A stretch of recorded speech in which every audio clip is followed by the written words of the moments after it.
Okay, Leslie, I think we'll begin. I'd like to remind anybody that any of the educators in action that listen that we have a robust amount of postings to our EIA blog at this point, which is on the Educators in Action website.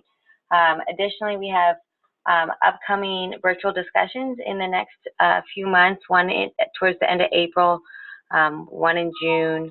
And I encourage everybody to check out the Educators in Action website, including the blog and virtual discussions, and join in on these activities. As for today, we have Leslie, Dr. Leslie, I'm not going to pronounce this right, Leslie, maybe you could help me. Yeah, that's okay. Let's touch it. That's okay.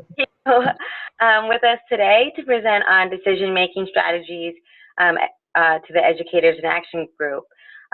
Leslie has worked in education for over 20 years, including 10 years in the Wisconsin Technical College system and almost 4 years in the Minnesota State system. She is currently the School 2 Career Coordinator for a school district in northwestern Wisconsin. She has worked as an instructor both face-to-face and online, a dean, a campus manager, and a vice president of academic and student affairs. She holds a master's degree in organizational leadership and a doctorate in educational leadership, and has served on numerous nonprofit boards related to education and economic development. For ACT, she has served on local and national committees and as a state delegate. Was the Wisconsin president from 2012 to 2013 and an ACT fellow in 2015. She lives with her husband of 20 years in western Wisconsin, along with 2 rambunctious kittens, Rusty and Raina. She enjoys traveling, cooking, and hiking, and quiet time watching stars around the fire pit. Leslie, thank you so much for joining us today, and I will let you take over. Okay, sounds great. Thanks, Megan. Thanks everybody who is listening in today. As Megan mentioned, I really enjoyed the topic of leadership. If there's something you want more information about, or if you need just help with anything leadership in general, I'm going to share my email address at the end of this presentation, and I'm happy to help you out or turn you on to some possible resources if they're at all helpful to you. So today I wanted to talk about problem solving and decision making. And give you a couple of tools for your toolkit. We're going to talk about 3 specific things that you can do in 3 specific circumstances. So you all know that as a leader, a leader's role is to gauge political situations, to solve problems, to reach consensus. And, even if you're a leader that's elected or appointed or coerced, no matter what the case may be, people may be looking to you as a leader to serve in these important roles. But you don't always use the same tool for the same issue. Like any toolbox, you don't use a screwdriver to cut wood, nor do you use a hammer to do that. You use a saw. So I want to give you some very specific tools for specific circumstances that you may run across as a leader.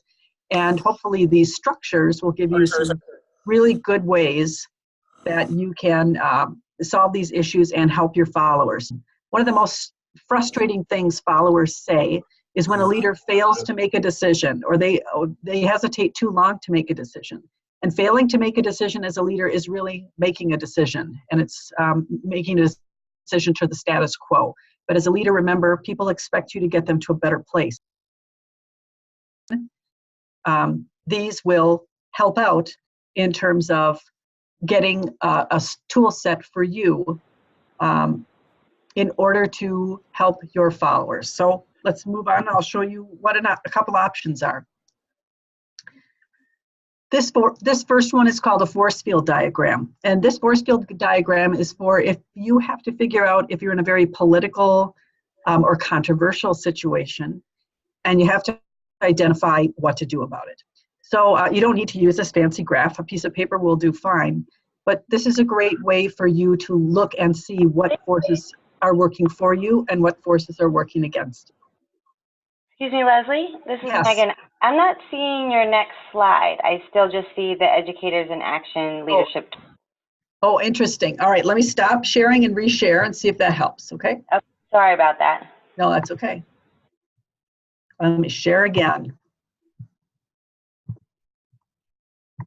Now you should see some arrows and You seeing it now? I think it's still loading. Okay. Yep, I see it now. Okay, sounds good. Let me know if it keeps popping up and we can try it again. Okay, thanks. You bet. So this is the force field diagram. And like I said, what this is this helps you see who is in your side and who's not on your side. And so what you usually do is in the middle, when I make this graph for myself, I state what the situation is or where I hope to get to. And on the left side, I indicate those things that are working in my favor. So for example, if you want to make a change, let's say you want to make a change in a policy, perhaps you know that the faculty are in favor of this change, so they go on the left side. And perhaps you know the students are in favor of this change, and so they'd also go on the left side. But perhaps you know that some of the public is against this change, and so their name would go on the right side as a restraining force or something that's pushing against your desire to change. So if you create this graphic, what you can do is in a very specific and tangible way, you can take a look and see who is helping you to achieve your change and who may be moving against you to achieve your change. After you list these groups on each side, the driving forces are those that are helping you, or the restraining forces and those that are working against you, then you can really get an idea, just in a very quick way, if you have more people that are working for or against. But then if you also give them a ranking. So for example, if you know having the students behind what your change is very powerful, perhaps you want to give that a rank of 3. And perhaps if the administration is not wanting your change, you'd give that a rank of 1. And as you do that, you get an idea of just how powerful the forces are that are helping you achieve your change or working against you. And then after that, what you can do is see really to what extent you are going to be up against an issue. And as a leader, it gives you a really good sense of where to expect problems and opposition to lie. So after you list all the pros on one side and all the cons on another, you add a level of difficulty, you can determine your odds of success. And on the right side of your screen, you can also determine, for those areas that are working against you, possible strategies in order to help them understand your situation and what you hope to do, and figure out how to lessen their ability to oppose this change. But one thing to think about as a leader is, remember, just because you want to achieve a certain change doesn't mean it's what your group is ready for. It may not be appropriate. So you also have to step back and look. And if you have, for example, 3 people on the pro side and 27 people on the con side, maybe you need to really reconsider or rethink your plan. As a leader, you always have to be open to the idea that you may be wrong. And so this force field diagram, again, is a very visual representation of where you stand in your proposed changes and how difficult there may or may not be. Don't be afraid to reconsider. Again, sometimes making that decision too quickly can get you into trouble.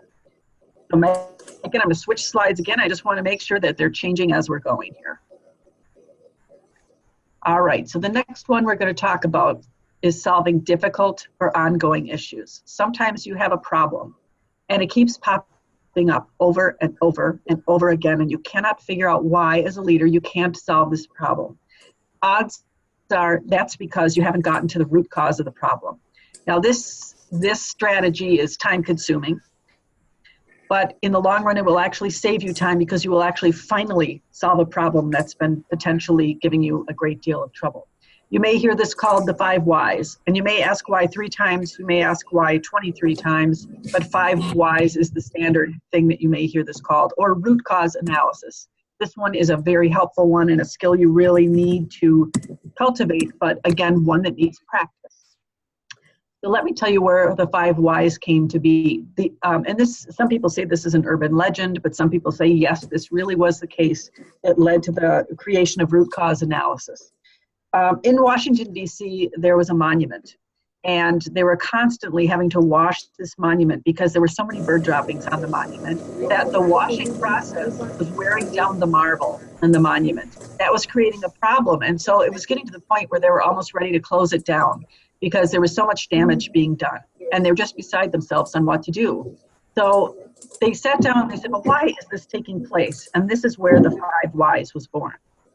So as they really asked these whys, they started to come across some solutions. Now, the solutions they had proposed before, some of which were really radical, like they were positioning people with air cannons in the trees to shoot quite frequently so the birds would fly away. But obviously this was very disruptive to the tourists and not a good solution. They wanted to find a solution that would be lasting, that would work, and that would not be disruptive. And what they came up with surprised them. And they would only come up with this through using the 5 whys technique. So as they start to ask why, this was what they found out. So why did they have to wash this marble all the time? And the reason was the seagull droppings. So then they asked, well, why are the seagulls coming here? And they realized that there are lots of spiders that can visit this monument. Well, why is that? Well, spiders like to feed on the midge flies that come visit the monument. Well, why are the midge flies there? Well, they like this area. And why is that? Well, because we light up the building at night and that attracts the flies. And then they realized, oh my goodness, if we just turn off the lights more early in the evening, then the flies won't come there, and then so on and so on. So their solution was really quite simple. They adjusted the timing of the automatic lights, and that deterred the midge flies, and that actually solved their problem. It cost them no money, and it saved the amount of washing of the monument that they had to do. So it's not at all the answer they expected, but it wasn't until they used this process that they realized what their underlying issue was, and this solved it for good. So how do you do this? What is a root cause anyways? A root cause is the lowest level fact. And fact is an important word. It's the lowest level fact that contributed to an incident. So if you can identify what is really the root cause, then you can correct that action right at the source. At first, the ways that we correct things, they tend to be reactive. Again, like the people who had the air cannons who were trying to scare away the birds. We're just reacting to a symptom, but we're not really getting to the underlying reason of why this is taking place. So these reactions we think may be a short-term solution and are based on our assumptions, but again, it may not solve the problem. You really need to analyze the situation and be very thoughtful about it, find that root cause, and then you can be proactive or head off the problem before it even begins in the first place. So as you do the 5 whys process, you have to first find out exactly what happened. Get all the facts that you can get on the table. Find out why it happened. Identify measures to fix root causes or those underlying sources of the issue to prevent the reoccurrence, and then implement corrective action.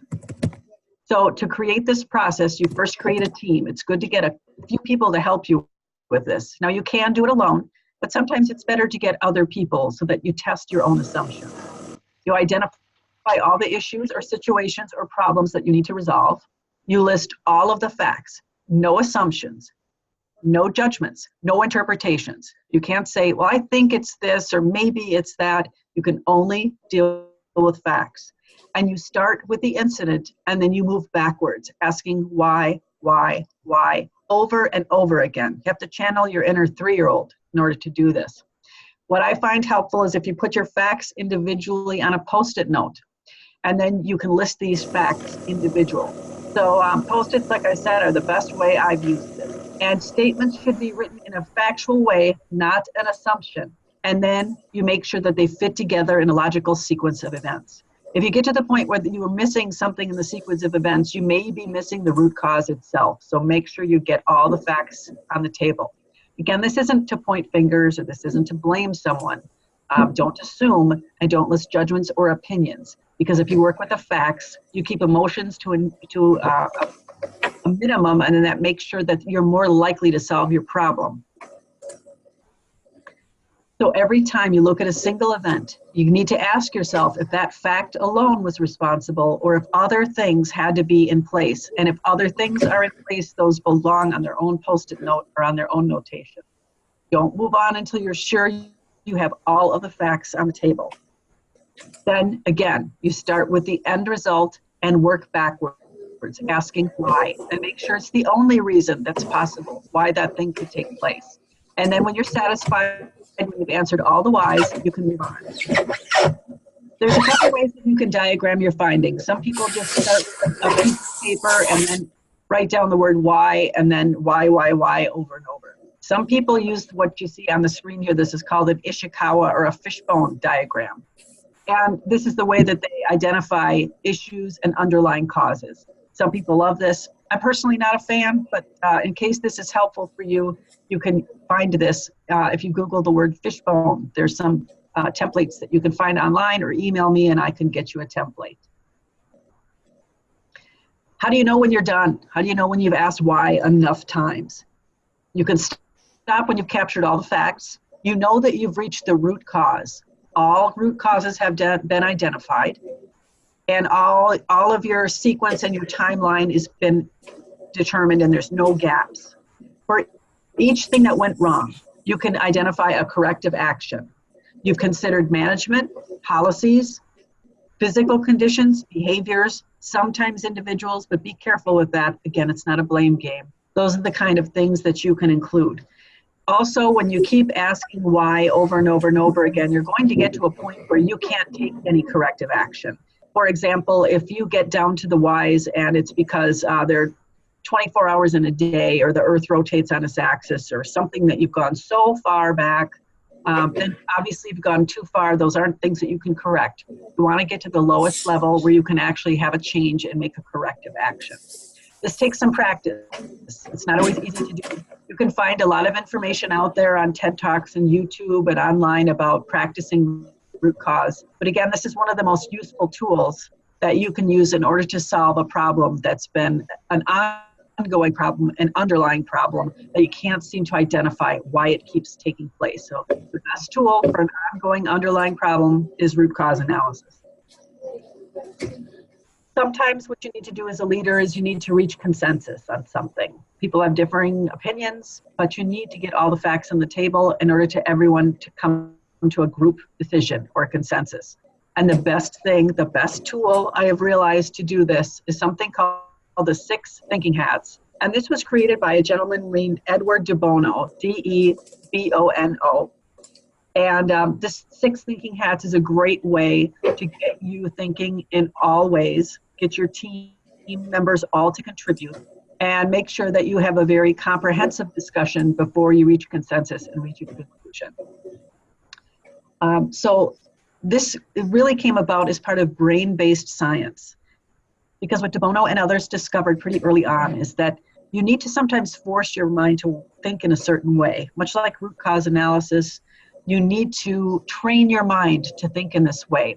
And what they discovered in a lot of their research is that if you train your mind to think negatively, you will seek and find the negative. If you train your mind to think positively, you will seek and find the positive.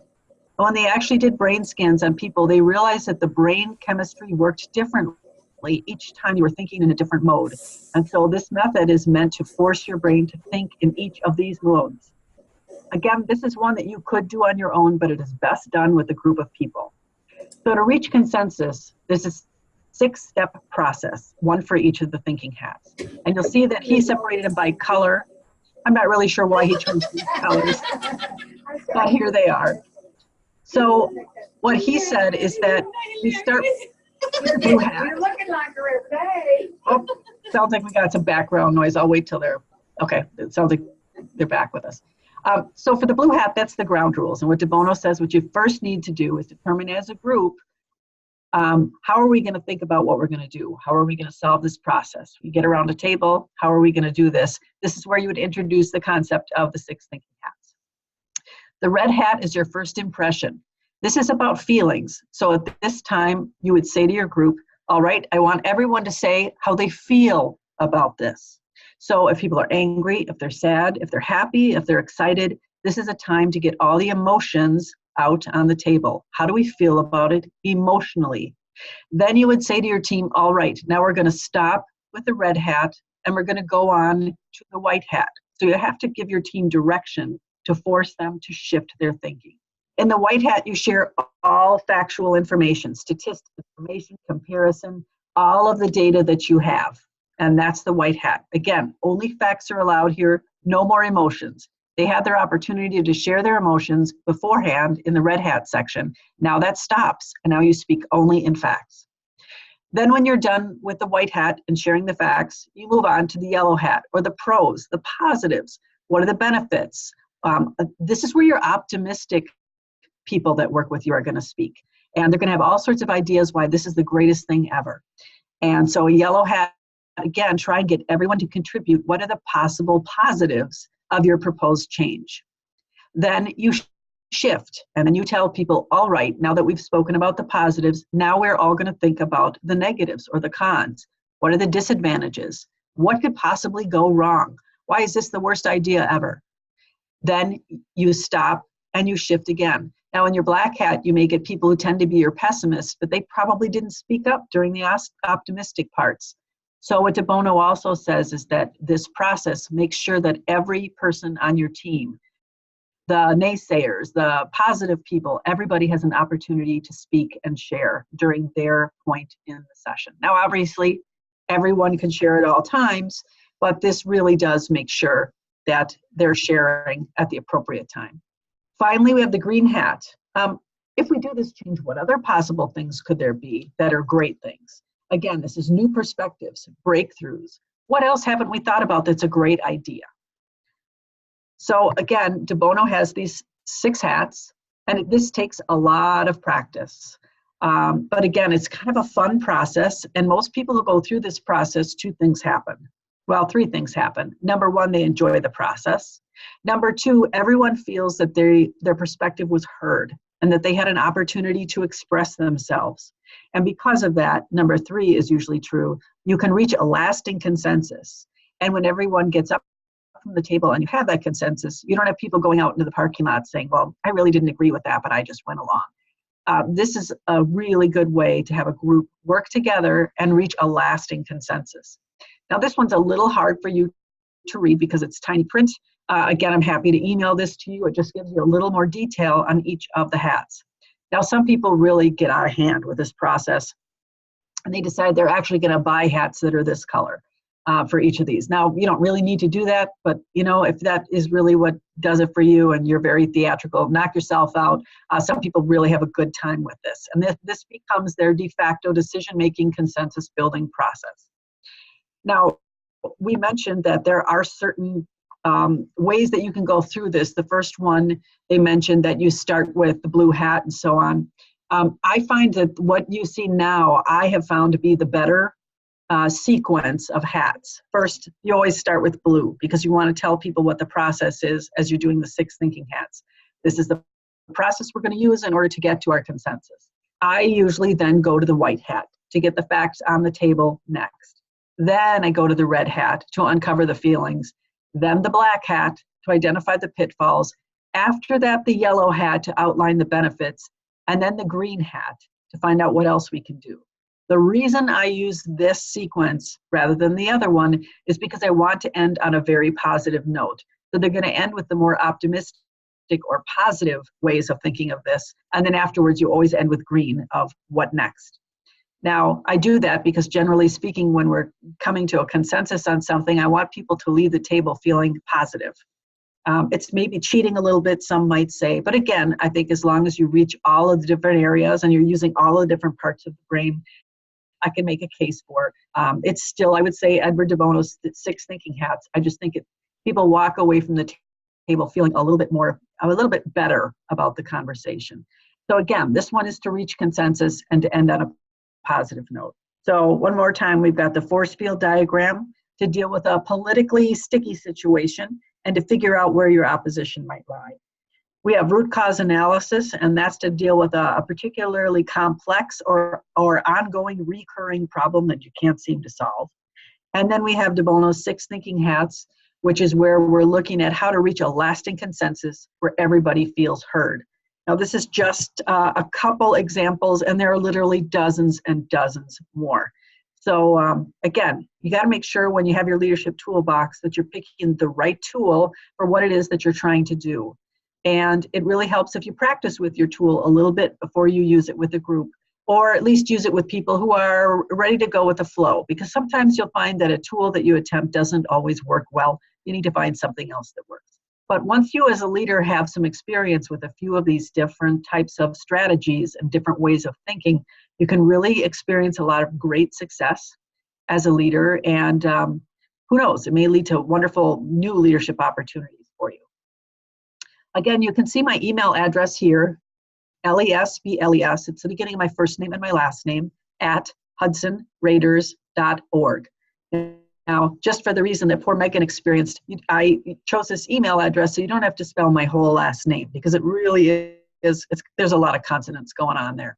So again, or Megan's got my contact information. If you need to ask me any questions, if you need some strategies, if you just want a sounding board, I'm happy to do that. And I just wanted to say also thank you so much for being involved with ACTE. It's a great organization. There are great leadership opportunities and opportunities to serve. And so keep up the great work with ACTE.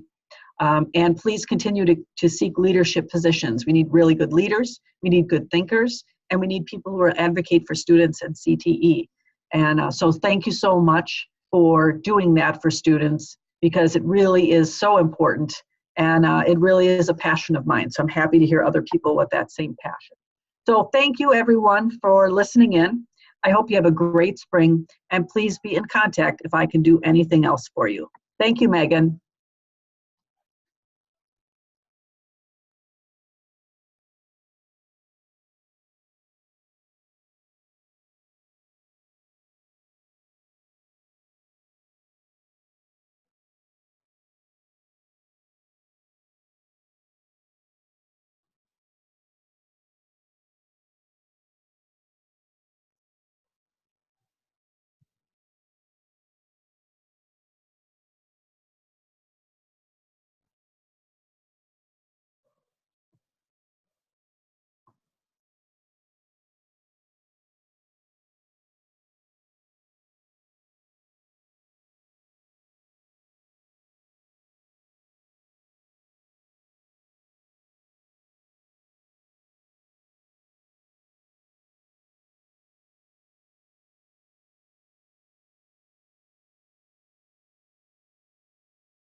Megan, I'm curious if, or if anyone in the group, if you have any questions, I'll be hanging around for a while.